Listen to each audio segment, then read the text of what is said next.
The Federal Reserve and Jerome Powell could F us bad, and I mean very, very bad over this next 12 months. And I want to lay out this 9-step process on exactly how this could potentially transpire. I feel like it's one of my jobs on YouTube to kind of prep you guys for a lot of different scenarios that could play out, right? A lot of times people in the stock market make massive mistakes. They get too short-sighted with kind of their thinking. They only think one outcome is a possibility when there's a range of outcomes. That's always a possibility in any sort of circumstance, right? And so I want to just kind of run you guys through this potential on how it could end very, very badly, because I don't think this is a point that's really talked about enough in depth and kind of explained and laid out the way I'll lay it out in this video. So appreciate you guys joining me as always. Thanks you so much for being here. Thank you for being subscribed to the channel. So how could the Fed F us? Okay, so step one is they're going to start cutting rates. Now this is basically a guarantee at this point in time. The cuts are going to likely start in September. And we're going to likely get, I would say, 2 cuts this year. The only real question is, do they cut 25 basis points each time, or do they cut 50 basis points each time? That's really the only question. So the rate cuts are coming. We're about to go into a rate cut cycle. Sometimes rate cut cycles can be very good for the economy and very good for the stock market. Sometimes rate cut cycles can be horrible for the economy and horrible for the stock market. It is assumed that just because the Federal Reserve starts to cut rates, it's going to be great. And if everything worked perfectly, that would be true, right? It's like, oh, rates are coming down. That means mortgage rates come down. That means auto loan rates come down. Credit card rates come down. It should be a boom for the economy. Doesn't always work that way, although it should, in theory, work that way, okay? Now, the first thing is, how much is this going to actually affect the economy positively when they start cutting rates? And I think this is a huge question. Here's the deal, okay? Here's the truth. If the Federal Reserve cuts 25 basis points, 50 basis points, even if from here they cut 75 basis points, it does little to nothing for the economy. We're at a Fed funds rate of near 5.5% right now. So if you bring it down to a 5%, it's not magically changing the day for the economy. It's not like consumers are magically going to go just, everybody's going to buy a house, everybody's going to buy a car, everybody's going to be like, oh my gosh, I can take out as much credit card debt as I want to now. Well, they cut 50 basis points. Like, here we go, baby. No, that's not the way this works. You would have to be talking, I mean, let's just be honest. People, Americans, right? If we're just talking about America, we've gotten used to Fed funds rate 2% or under really for the past 15, 20 years. It's only this little freakish time we've gone through recently with these Fed funds rates. So even if we went from a 5 down, or for 5.5 down to a 5, or even down to a 4.5, for us in the last 15, 20 years, that's extremely high Fed funds rate still, which means still very high interest rates. So in order to affect the economy really in any sort of positive way, it takes time. Usually Fed lags are 1 to 3 years on either way, right? Whether you're lowering or raising, it's usually 1 to 3 years. 2, you need a major move to really start hitting things. Remember, why did the Fed have to go 4 straight times, 75 basis points up? Because they had to move a long way to get the consumer to say, you know what, I got to pull back on spending. They took a long time to get that inflation really brought down, right? So the same thing works on a cut cycle. In order to really spur things the way you need to spur, you gotta move big, man. You got to move big. So step 1 here, they cut rates and we start moving, okay? Now, step 2 is because they start cutting rates, commodities start to rise substantially. Now, commodities rising substantially could be absolutely a death trap for the U.S. economy and for worldwide economies as well, but for the U.S. economy overall. So commodities start to rise. Now, keep in mind, commodities have been in a great place for the past year. And this has led the consumer to actually have real wages start to go up again, which is a very positive thing. The best thing that could really happen to the American consumer, which the American consumer is the economy. We're a consumer-led economy, right? Is real wages start to tick up, right? That's phenomenal. And if you can get commodities to not do anything for a year, guess what? Real wages are going to start getting in a better place, and the consumer starts to heal their body from being hit and sliced and diced by inflation for nearly 3 years, right? And so the past year, commodities aren't moving at all. Like literally, this is GSG. Everybody should have this on their watch list, GSG, the commodity index. And it has done nothing for the past year. Crude oil has done nothing for the past year. Crude oil is down about 2% in the past year. That is phenomenal. And why is that so phenomenal? Because of this right here. That means gas prices aren't doing a dang thing. This is phenomenal, right? They've gone down. A year ago, the national average for gas prices around the United States at this time last year was $3.82. $3.82. Currently, we're $3.35. That's what I'm talking about. That's phenomenal, right?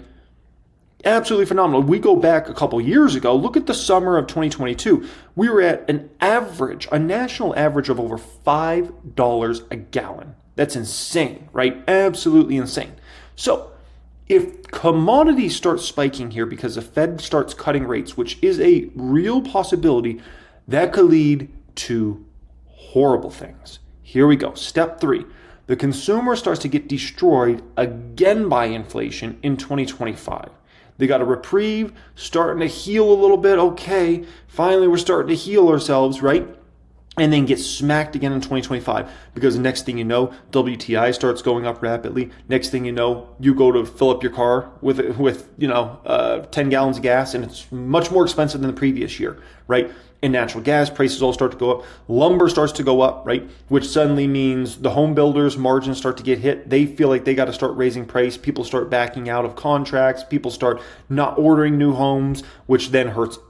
It's a whole chain of events that could start to be very, very negatively affected in a very substantial way, right? And remember, the consumer is in a much worse spot now than where they were at when the previous inflation cycle hit, right? When the previous inflation cycle hit, the consumer is in a much stronger situation. We had the stimulus going on out there. We hadn't had the consumer be destroyed by inflation yet. We had had the commodities massive crash in 2020, right? Whenever all the shutdowns happened, which definitely helped the consumer in a massive way for that particular time. A lot of people ended up keeping their jobs and did just fine, right? We had rent moratoriums and it's a whole situation. People didn't have to pay back student loans. So the consumer going into this inflation cycle, right, was in a much stronger position. The consumer, if we had to get hit by another inflation cycle, I'm telling you, it'd be bad from the employment standpoint.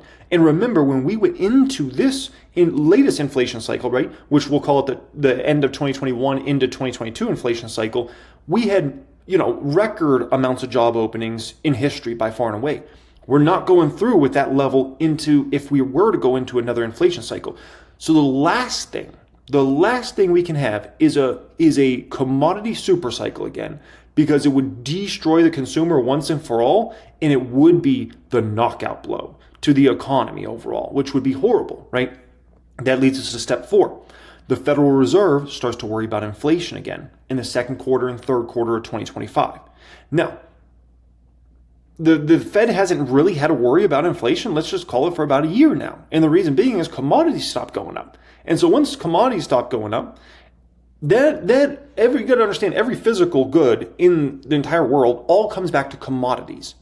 And one of the most understated things that is not talked about enough is from around April of 2020, when commodities had finished crashing there, through to the summer of 2022, you saw one of the biggest bull cycles in commodities we had ever seen, right? And after that time, we've had things obviously move the other way. So if the Fed had to start worrying about inflation again in a substantial way, the market would freak out. The market would freak out. If all of a sudden, next thing you know, you start seeing CPIs back over 3 again, going up to 3.5, starting to approach a 4% number, the market would flip out. And I mean, it would be a bad freak out. I'm talking stocks would move down rapidly. Then the Federal Reserve would have to pause, right? And there'd be a lot of talk about the Fed's going to have to pause because the inflation's starting to roar again. And you can't keep low. If inflation starts roaring again, commodities start going through a super cycle again, right? Even if it's not nearly as big of a super cycle as the one from April 2020 through the summer of 2022, even if it's like a half of that, right? A 50% of that super cycle. I'm telling you, the Fed can't keep lowering rates. They would have to pause. If they all of a sudden have to pause, then people start worrying about what? They start saying, is the Fed going to start raising rates again? Okay, because once the Fed moves to another step, you start considering the next step, right? So once the Fed came to a pause in regards to the inflation cycle and in regards to raising rates, people started running to the next thing. They said, okay, the Fed's paused now. They're going to start lowering rates next, right? And sure enough, that's going to be 100% correct. If all of a sudden the Fed is going lower, lower, lower, and they're like, crap, we got to pause. We're going to pause here because inflation's spiking pretty bad. We're not liking what we're seeing in PPI, CPI, so we're going to have to pause. Next thing you know, oh my gosh, everybody's going to freak out and say the Fed's going to have to start raising rates again. And that would just be devastating to the markets if they were started being convinced the market would have to raise rates again, right? The Fed would have to raise rates again. Now, that leads us to step 5. The rich, the ones who, ultimately helped get us through, the rich catch a lot of flack. The top 10% of the wealthy, the top 10% of income earners, they catch a lot of flack. They got so much money, blah, blah, blah. I'm going to be honest with you guys. They're a huge component of the reason we've been able to get through this inflation cycle and Fed raising cycle without having unemployment go crazy, because they've kept spending and they've kept everything going. They've kept the restaurants busy and they've kept travel busy and all these sorts of things. They keep spending out there, right? Because they really haven't had a freak out. They haven't, at the end of the day, if you're rich, you've been able to get the highest rates in terms of savings and treasuries you've been able to get for 15, 20 years, right? So you're pretty happy. Stocks are at all-time highs. Real estate's been doing very well. Well, that could all change in a very negative way. The rich would start freaking out if next thing you know, interest income starts to go down substantially because the Fed keeps lowering rates. They say the Fed goes from, where we're at right now, close to 5.5% Fed funds rate, all the way down to, let's say, 3% or, somewhere around 3% at this time next year. Well, suddenly you're stopping them. You're not going to make nearly as much from your interest income. All the money you got in those treasuries, high yield savings, high yield CD accounts, those sorts of things, right? And imagine you're compounding that with stocks start going down substantially because next thing you know, everybody's freaking out over inflation's back. Meanwhile, the consumer's in a much weakened place this time going into this inflation cycle. Stocks would start going down rapidly. You'd see 15, 20% drop in the S&P 500 fast. I mean, really fast, right? Then simultaneously, real estate started going down because inventory starts piling up. Remember, if rates start coming down, you're going to get more inventory to hit the market. And then if simultaneously you get the consumer to start to be hit by inflation again in 2025, right? A lot of people would be forced to sell, those sorts of things. It would be an ugly situation. If inventory starts to pile up, real estate prices will start to be hurt, which then people are going to start to be concerned about where real estate prices headed in 2026. And they're playing out that game. And so then the rich are starting to look out and they're like, my real estate portfolio is likely going down next year. Stocks are starting to go down. My interest income's going down. I'm not feeling so good anymore, right? And then the rich start pulling back. Those top 10% of income earners, those top 10% of the net worth, they start even pulling back. And when they start pulling back, that's when things are getting serious out there, right? And that leads us to step 6, where the banks start getting very, very tight with lending. Net interest income starts to go down, right? These banks have been making a fortune. Net interest income's been phenomenal recently, right? But if banks will start getting tight with lending if their net interest income's going down. Meanwhile, the bad sort of inflation starting to spike again. All these commodities are going up, right? And then there's confusion from the Fed because remember, who are the bank's daddy? The bank's daddy, it's the Fed. It's Jerome Powell. He's daddy of the banks. And so if they're confused on where their daddy's headed, they're going to start freaking out here. The big banks are going to be like, let's pull back. We're not going to lend that much going forward because we're concerned about making sure our ship goes through this situation. And if you compound that with stocks and real estate going down, banks would pull back when it comes to lending in a massive way. They would tighten up quick. And when the banks start tightening up quick, liquidity starts kind of going away. And that's when you have kind of a new leg lower for stocks and real estate at that particular time. Businesses start getting hit hard. Ooh, it's an ugly situation. And it can happen pretty darn fast, right? That leads us to step 7. Which corporate earnings start falling rapidly in, let's say, the back half of 2025. Because the consumer starts getting hit, all these companies start pulling back. Remember, the consumer is the one that leads the economy. And if the consumer gets hit by inflation again, it will start to actually affect even big tech companies, which those ones are seen as kind of almost like bulletproof companies. I'm telling you, even those ones would start to get hit in that situation.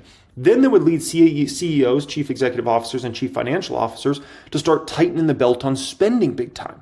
Because they'd be looking and they'd be saying, man, our business is turning south. Our stock price is starting to go down. When your business starts to turn south, right, and your stock price is doing bad, what do you start doing as a corporation? You start saying, we've got to stop spending. We need to tighten the belt. And if you can have that compounded across a mass amount of industries, next thing you know, oh boy, things could start getting really real really fast. And remember, it would be a lot harder in this cycle because in 2022, we had a tightening of the belt in regards to corporations, right? But corporations were so out of control with their spending, this tightening of the belt was able to be absorbed because we went in with these companies just spending ridiculous sums of money on employees, on everything, okay? And so we are able to absorb this a lot better. These companies are a lot leaner going into this tightening cycle. So if we went into another tightening cycle, there's not a lot of fat to cut here. So you got to start going for the meat, which leads us to step 8, which means unemployment, next thing you know, it hits 5%, and then quickly it hits 6%, 7%, right? Like, you got to understand, when those dominoes start falling the wrong way, it can go up rapidly. In a matter of a few months, you could go from 5 to 6 to 7%. Then commodities are going to start crashing back down in a massive way. When unemployment also goes from 5 to 6% to 7%, commodities even would start crashing, right? Which commodities starting to crash again would be the sign of it's about to get really, really ugly in the market, right? But the problem is, by this stage, when commodities are starting to crash back down, the damage to the consumer is already done. So the commodities going down, that wouldn't start to be reflected in terms of helping out the consumer really until 2026 again, right? Which is no bueno, okay? So this would be a bad, bad situation, which leads us into step 9, which would be the Fed would be in full-scale panic mode. They would have to cut rates to zero rapidly, okay? And next thing you know, there we are. It happened. The hard landing happened, right? And the soft landing was just a mirage in the end, right? And this is how easily it could be screwed up. So the soft landing, it's a potential. We could still have the soft landing, but don't only assume a soft landing is the only way out here, because I just ran you through the scenario and it's not a far-fetched scenario. It's a possibility of a scenario that could play out, which would lead us into minimum a medium landing, if not a hard landing. Or you could potentially even call this a crash landing. Now, there's a glimmer of hope in this story, as with all stories, right? Depends on, do you look at it glass half full, glass half empty? How do you look at it, right? Listen, there's some good that comes with this. So let's say this scenario does play out. 1, we would get a historic buying opportunity. Now, a historic buying opportunity is a phrase a lot of people throw out there very often. They throw it out there too damn often, to be quite frank, okay? There's only a few times I've ever seen in my 15, 16 years of being in the market that have been really historic buying opportunities. When I first got in the market, in those first few years of me being in the market, right? A historic buying opportunity. 2020, that crash, historic buying opportunity. The 2022 crash, historic buying opportunity for specific sector of stocks. What were they? Tech stocks, Meta, Shopify, those sorts of companies, Netflix. Historic buying opportunities, even in this next crash, whenever that happens, by the way, whether that's 2025, 2026, 2027, whenever the next crash comes, we will have a crash, promise you that. Like, we always have crashes, right? You won't see Meta back at $88. You won't see Shopify back at $25. You won't see Netflix back at, I think Netflix went down to like $185, $170, something like that. You won't see those prices for tech stocks ever again for those top tier companies. That was a historic buying opportunity. You'll see a lot of those tech stocks go down, 20, 30, 40% in the next crash, but you won't see those crazy low prices that we witnessed in that 2022 crash, right? So we could get a historic buying opportunity for the overall market, right? Additionally, coming out of that crash, we would be on Fed funds rate under 1% for years to go in the future. Years to go. The Fed would be traumatized about what transpired there, right? And we would have to obviously climb out of bad unemployment rates, because you don't know where unemployment would go in that cycle. Maybe we top out at an unemployment rate of 6 or 7%. Maybe we go to great financial crisis type numbers, 10% plus, right? And then don't matter whether you're at 6 or 7% or 10%, regardless, the Fed would have to keep Fed funds rate under 1% for years to go coming out of that, which would be very good for risk on assets for years to go coming out of that situation. So you get a historic buying opportunity with, on top of it, Fed funds rate, on the floor for years to go out of that. It would be a similar recovery that you saw in the great financial crisis, right? And so, as with all stories, there's good and there's bad, Okay. Alrighty, guys. Appreciate you joining me as always. It's always my job to kind of run you guys through different scenarios that could play out. And I wanted to run you through this scenario in depth so you kind of know what's going on here. And, you might opt for this scenario because this scenario I just laid out for you there, it'd be a lot of pain, but coming out of that, I mean, you'd get stocks at just insanely cheap prices, and you would get real estate prices at very attractive prices because real estate in a lot of markets would get hit. I can tell you 10, 20, maybe even 30% in a lot of markets, which would make the affordability when it comes to mortgages. Oh my gosh, if all of a sudden you can get a 25% down on home prices because you went through a big crash in a lot of markets, along with next thing you know, you're able to get mortgage rates in the 3s again or 4s. Whew. And so don't always fear the crash. Too many people fear the crash, right? And there's ways you can make a lot of money in a crash, okay? Not just coming out of it, but during it as well. I go through a lot of those different scenarios in my private group. I'll put that as pinned comment down there today if you want to apply to join in there, get all access to all my course curriculums. I teach a lot of strategies on how you can make significant amounts of money from a downtrending market. A lot of people get freaked out like, oh my gosh, if the market goes down, I'm screwed. No, you can make so much money coming out of that. It's ridiculous. And when the market's going down for that 6 months, 12 months, 3 months, 2 years, however long the time period is, oh my gosh, there's so much money to be made. You got to keep that in mind. Like, you can make money on both sides of the market. You got to learn different tactics on how you can do it. But, baby, okay? Alrighty, guys. Appreciate you joining me as always. Thanks so much. Make sure you guys watch the other videos I've produced on the channel here recently. I've got a lot of good recent videos. Let me show you guys what I've been working on here.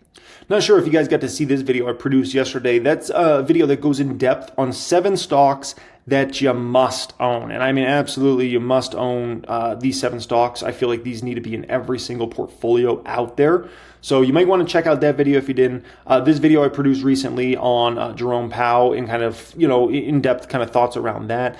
And then this one I produced 5 days ago, my $2.3 million next move in this market. I think that might be one you guys might be interested in checking out as well. And Reaction Channel, I made a video on there as well today. All right, guys, much love as always. Appreciate you joining me and have a great day.